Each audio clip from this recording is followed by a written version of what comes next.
রাশিয়ার ইতিহাসে এমন অনেক চরিত্র আছে যারা রাজনীতি, ক্ষমতা আর ষড়যন্ত্রের মধ্যে অদৃশ্য হয়ে গেছে, কিন্তু একজন মানুষের গল্প ইতিহাস কখনো ভুলতে পারেনি। কারণ তার জীবন যেন কোনো মানুষকে নয়, বরং এক রহস্যময় অশুভ শক্তিকে মনে করিয়ে দেয়। এই মানুষটির নাম গ্রিগরি রাসপুটিন, যাকে কেউ বলতো পবিত্র সাধু, আবার কেউ বলতো শয়তানের সন্তান, আর কেউ বলতো রাসপুটিন অমর, তাকে হত্যা করা যায় না। রাসপুটিনের জন্ম হয়েছিল সাইবেরিয়ায় একটি ছোট গ্রামে, দারিদ্র্য আর বরফের মধ্যে। শৈশব থেকেই তার আচরণ ছিল অদ্ভুত। গ্রামের মানুষ দাবি করত রাসপুটিন ভবিষ্যৎ দেখতে পারে। কেউ অসুস্থ হলে সে শুধু চোখ বন্ধ করে হাত রেখে বলতো পীড়া চলে যাবে। আশ্চর্যের বিষয়, অনেক ক্ষেত্রেই মানুষ সত্যি সুস্থ হয়ে যেত। একদিন গ্রামের মানুষ দেখল একটি ঘোড়া যেটি সবাইকে ভয় দেখাতো। রাসপুটিন তার কাছে গিয়ে কানের কাছে কিছু ফিসফিস করতেই শান্ত হয়ে গেল। মানুষ বিশ্বাস করতে লাগলো রাসপুটিনের মাঝে অলৌকিক ক্ষমতা আছে। যুবক বয়সে রাসপুটিন ধর্মের প্রতি আকৃষ্ট হয়, কিন্তু তার ধর্মচর্চা ছিল অদ্ভুত। সে বলতো পাপ ছাড়া মুক্তি পাওয়া যায় না। এই অদ্ভুত দার্শনিক ধারণা নিয়ে রাসপুটিন বিভিন্ন গ্রামে ঘুরত, উপদেশ দিত, আবার নানা উৎসবে অংশ নিত। কেউ বলতো সে সাধু, কেউ বলতো সে ভণ্ড, কিন্তু সত্য হলো রাসপুটিন যে কেউই ছিল না। সে ছিল এমন এক মানুষ যার উপর রহস্যের পর্দা প্রতি বছর আরো ঘন হয়ে উঠত। 1905 সালে রাসপুটিন প্রথম পা রাখে সেন্ট পিটার্সবার্গে, রাশিয়ার রাজধানীতে। এখানেই তার ভাগ্য বদলে যায়। রাজপরিবার রোমানভ রাজবংশ তখন ভয়ানক সংকটে। রাজকুমার অ্যালেক্সেই ভুগছিল হেমোফিলিয়া রোগে। এতটা নাজুক অবস্থা ছিল যে সামান্য আঘাতেই তার মৃত্যু হতে পারত। ডাক্তাররা হাল ছেড়ে দিলে রাসপুটিন ডাকা হলো। রাসপুটিন রাজকুমারের পাশে গিয়ে শুধু চোখ বন্ধ করে প্রার্থনা করল। অবিশ্বাস্যভাবে কয়েক ঘন্টার মধ্যেই ছেলেটির রক্তপাত থেমে গেল। রাজপরিবার হতবাক। সাধারণ এক রহস্যময় লোক এমন কাজ করলো যা বড় বড় ডাক্তারও পারেনি। এরপর থেকেই রাসপুটিন রাজপরিবারের কাছে হয়ে ওঠে দেবদূত, মেসেঞ্জার, হিলার। রানী আলেকজান্ড্রা বিশ্বাস করতে শুরু করলেন রাসপুটিন ঈশ্বরের পাঠানো মানুষ। কিন্তু এখান থেকেই রাশিয়ার অন্ধকার অধ্যায় শুরু হয়। রাজপরিবারকে নিয়ন্ত্রণ করার দরজা খুলে গেল রাসপুটিনের সামনে। মন্ত্রীরা বলতেন রাসপুটিন যা বলবে তাই রাজনীতি। কেউ কেউ দাবি করত সে নাকি হিপনোটিজম দিয়ে রাজপরিবারকে প্রভাবিত করত। ধীরে ধীরে রাসপুটিনের ক্ষমতা বাড়তে লাগলো।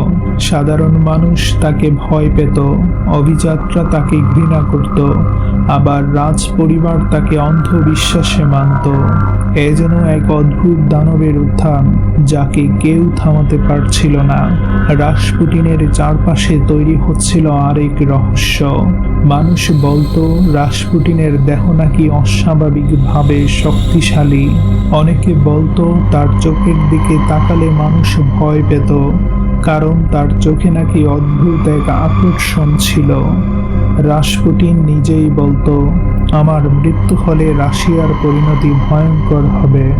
এই ভবিষ্যৎবাণী কি সত্যি, সেটা আমরা পরে দেখব। এদিকে রাশিয়ার অভিজাত মহলে রাসপুটিনের বিরুদ্ধে ষড়যন্ত্র শুরু হয়।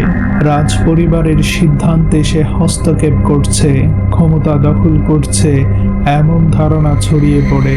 একদল অভিজাত সিদ্ধান্ত নিল রাসপুটিনকে হত্যা করতে হবে। কিন্তু তারা জানতো না রাসপুটিনকে হত্যা করা মানে শুধু একজন মানুষকে হত্যা করা নয়, এ যেন এমন এক শক্তির বিরুদ্ধে যুদ্ধ যাকে সহজে পরাজিত করা যায় না। 1916 সালের ডিসেম্বর রাসপুটিনকে আমন্ত্রণ জানানো হলো একটি প্রাসাদে। বন্ধুত্বের ভান করে তার জন্য তৈরি করা হলো খাবার ও মদ, যেখানে মেশানো হয়েছিল বিপুল পরিমাণ সায়ানাইড, এত পরিমাণ বিষ যে হাতিরও মৃত্যু হতে পারে।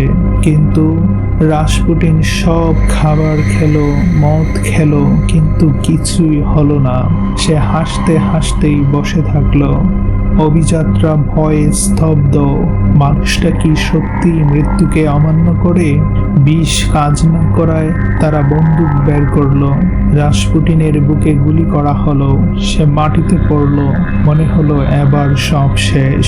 কিন্তু তারা যখন মৃতদেহ দেখতে এলো, রাসপুটিন হঠাৎ লাফিয়ে উঠে তাদের দিকে ছুটে আসলো। তার চোখ জ্বলছিল যেন মানুষ নয়, এক ভয়ঙ্কর জন্তু। সে প্রাসাদ থেকে পালিয়ে বরফে ঢাকা উঠোনে ছুটে গেল। তার পেছন থেকে আরো গুলি চালালো। রাসপুটিন আবার পড়ে গেল, কিন্তু মৃত্যুর নিশ্চিত হওয়ার জন্য তাকে মারধর করা হলো। অবশেষে তার হাত পা বেঁধে নদীতে ফেলে দেওয়া হলো। পরদিন বরফ ভাঙার পর রাসপুটিনের দেহ উদ্ধার করা হয়। এখানেই আসে সবচেয়ে বড় রহস্য। ময়না তদন্তে দেখা যায় রাসপুটিন পানির নিচে বাঁচার চেষ্টা করেছিল, অর্থাৎ গুলি, বিষ, মারধর কিছুই তখনও তাকে পুরোপুরি হত্যা করতে পারেনি।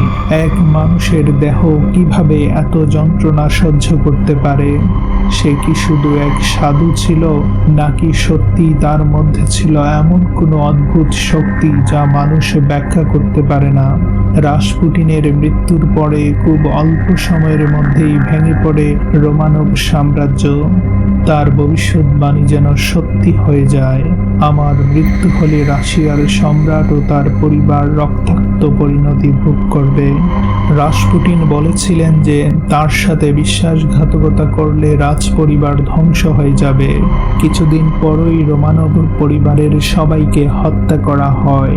রাশিয়ায় শুরু হয় বলশেবিক বিপ্লব। মানুষ ভাবতে শুরু করলো রাসপুটিনের মৃত্যু কি সত্যি সেই বিপর্যয় ডেকে এনেছিল। আজও রাসপুটিন ইতিহাসের সবচেয়ে বিতর্কিত, রহস্যময় এবং ভয়ঙ্কর চরিত্রদের একজন। তার অলৌকিক আরোগ্য ক্ষমতা, হিপনোটিক দৃষ্টি, ভবিষ্যৎবাণী, অদ্ভুত ফিলসফি আর একাধিকবার মৃত্যুর মুখ থেকে ফিরে আসা, সব মিলিয়ে রাসপুটিনকে কেউ মনে করে সাধু, কেউ বলে জাদুকর, আবার কেউ মনে করে অশুভ অন্ধকার শক্তির অধিকারী। 1 শতাব্দী পরেও প্রশ্ন রয়ে গেছে, রাসপুটিন আসলে কে ছিল? একজন সাধারণ গ্রামবাসী, একজন প্রতারক, একজন ভবিষ্যদ্দ্রষ্টা, নাকি এমন এক মানুষ যার দেহ ও মন বিজ্ঞানের নিয়ম মানে না?